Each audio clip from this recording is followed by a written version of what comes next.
correntes alinhadas com precisão aos pontos cardeais. Não era simbólico, era estrutural. Estavam ancoradas na rocha matriz com exatidão, como se toda a câmara tivesse sido construída ao seu redor. O material desafiava toda a lógica. Cada elo era perfeito, sem marcas, junções ou fraturas.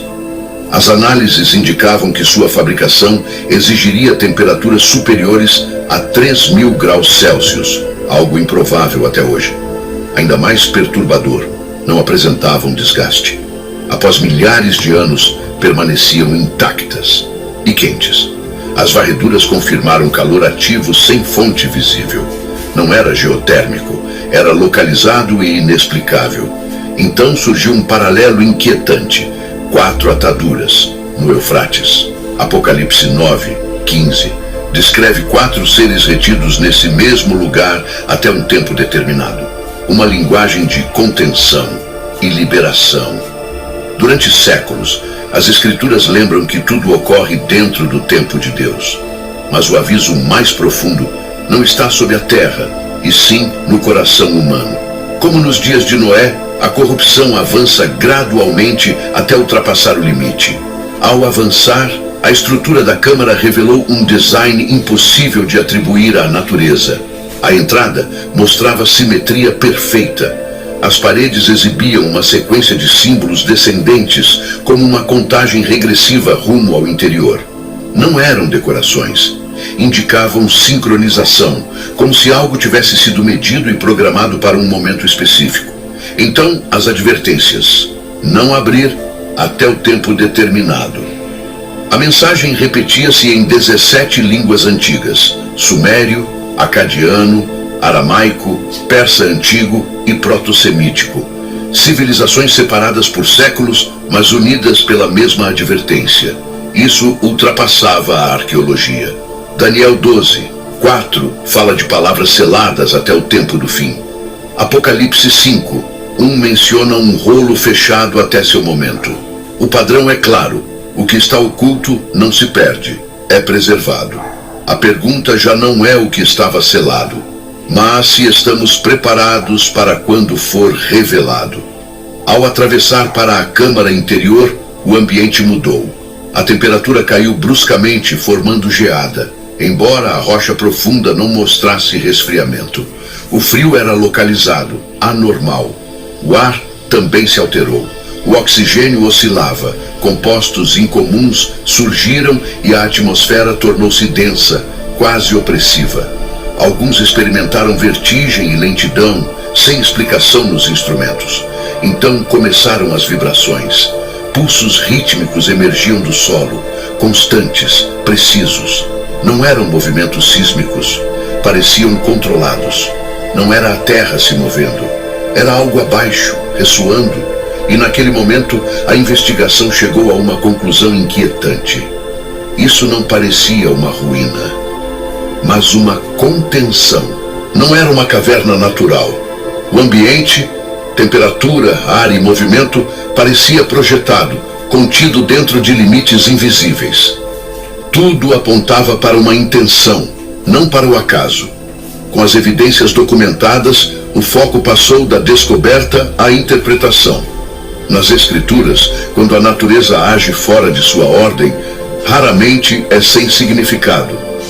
Romanos 8:22 declara que a criação geme, como respondendo a algo além da compreensão humana. Essas alterações não refletiam caos, mas reação. Não era um acidente, mas resposta.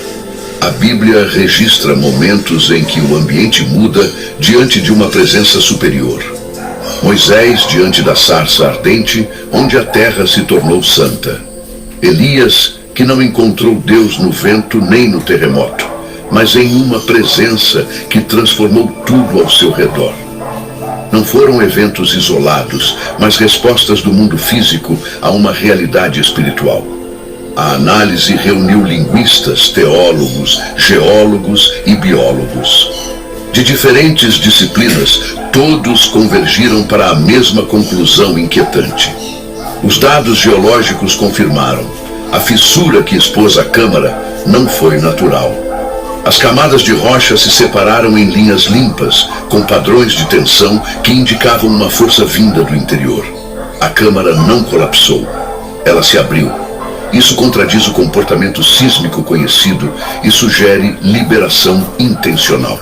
Apocalipse 9:15 descreve 4 seres retidos até um momento exato: hora, dia, mês e ano. A linguagem é precisa: número, lugar e tempo definidos.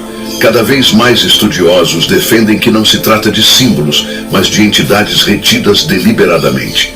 Inscrições, anomalias geológicas, evidência biológica e escrituras convergem em uma única ideia: o que antes era profecia pode estar se desenvolvendo como história.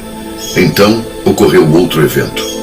Um terremoto de foco profundo sacudiu a região entre o Iraque e a Turquia, em uma área sem atividade sísmica relevante. Não apenas a magnitude surpreendeu, mas também a localização. Não havia falha capaz de explicá-lo.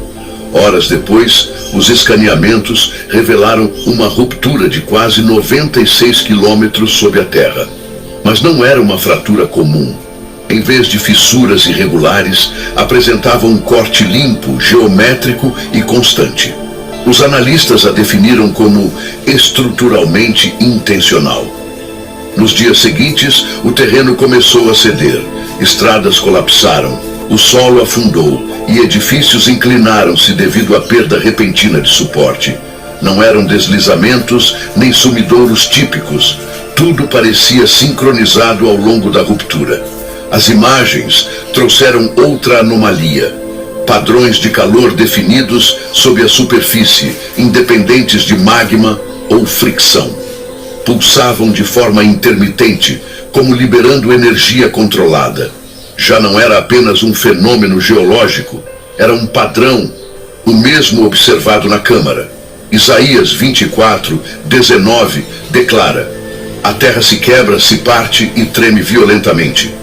Ao longo da Bíblia, o solo responde ao incompreensível. Na crucificação, a terra tremeu. No Monte Sinai, a montanha vibrou diante da presença divina.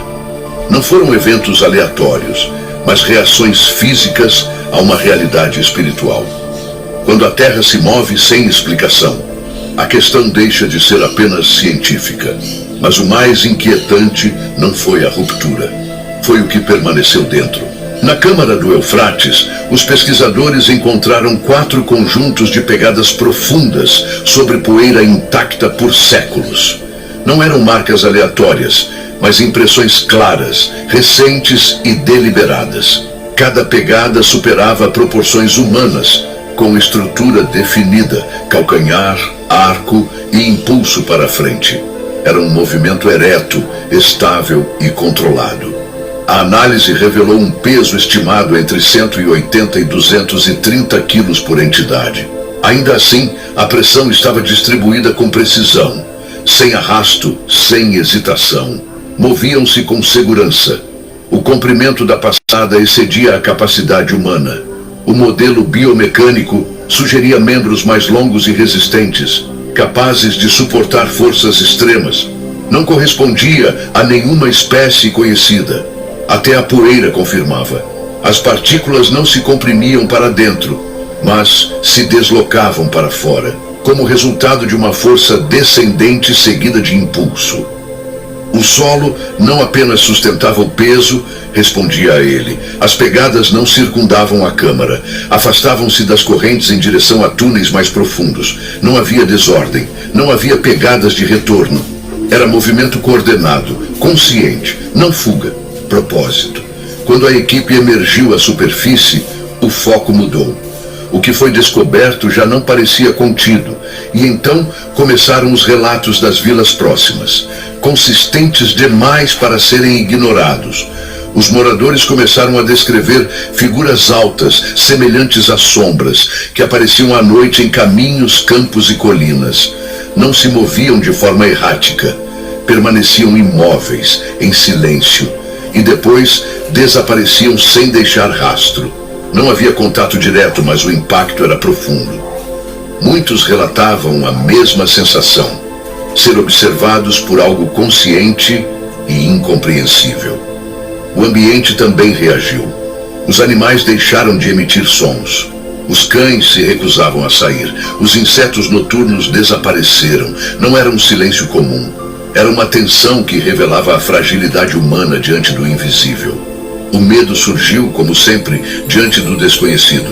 Pode ser instinto de sobrevivência, mas também um alerta, um sinal de que algo está mudando além do nosso controle. Na Bíblia, a escuridão simboliza incerteza e prova, enquanto a luz representa verdade e presença divina. Esse silêncio não é vazio, mas uma pausa que convida à reflexão. Um momento em que a humanidade enfrenta não apenas o exterior, mas sua condição espiritual. Porque o temor não vem apenas do que acontece ao redor, mas da incerteza do futuro. No entanto, a Escritura é clara. Em 2 Timóteo 1:7, Deus não nos deu espírito de temor, mas de poder, amor e domínio próprio. O medo pode surgir, mas não deve governar. A fé não é fuga, é estabilidade. Enquanto isso, sob o rio Eufrates, a investigação tomou um rumo decisivo. Imagens térmicas detectaram uma figura bípede em uma área profunda da caverna. No início, permanecia imóvel. Depois ajustou lentamente sua posição. Não era interferência.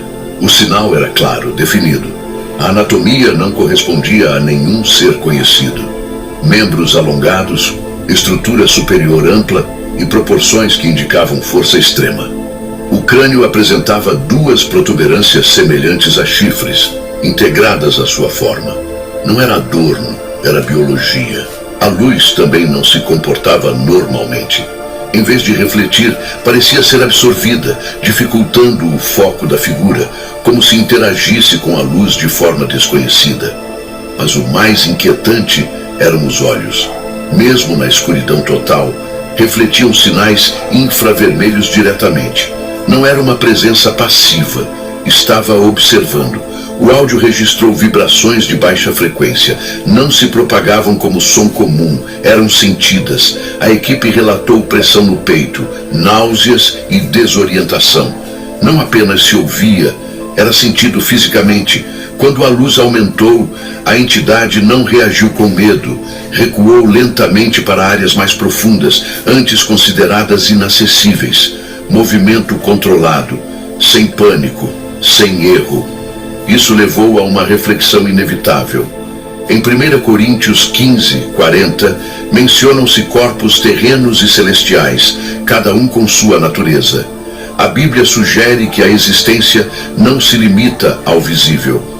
Os profetas descreveram encontros difíceis de expressar, não por confusão, mas por ultrapassarem a compreensão humana. E o que começou no subsolo já não permanecia oculto. Na superfície, os sinais aumentaram. Na Turquia, Síria e Iraque, ocorreram inundações repentinas e tempestades violentas sem aviso. Os rios subiam a velocidades inexplicáveis. A água não seguia seu curso natural. Parecia ser empurrada de baixo. Os sistemas climáticos se formavam em horas, sem padrões prévios. Ventos intensos e mudanças bruscas romperam qualquer previsão meteorológica. Ao mesmo tempo, sistemas eletrônicos falhavam. Comunicações interrompidas, navegação instável, cortes de energia sem causa aparente. Os engenheiros não encontraram explicação, mas houve algo ainda mais difícil de medir. Pessoas em diferentes regiões relataram a mesma sensação: peso, confusão e uma inquietação repentina. Não dependia do ambiente imediato, era simultâneo, como se algo invisível afetasse todos ao mesmo tempo. Além disso, várias testemunhas observaram figuras luminosas no céu. Moviam-se de forma constante, sem serem afetadas pelo vento ou pelas tempestades. Não eram aeronaves, não eram fenômenos conhecidos. Deslocavam-se com precisão, enquanto tudo ao redor se tornava instável. Os avistamentos coincidiam com tempestades intensas, formando um padrão impossível de ignorar. Clima, tecnologia e percepção humana pareciam responder à mesma força invisível. Em Lucas 21, 25, é advertido que as forças naturais agirão além do esperado. A Bíblia mostra que a criação responde a uma autoridade superior. Quando Jesus acalmou a tempestade, o vento obedeceu. Quando caminhou sobre as águas, os limites naturais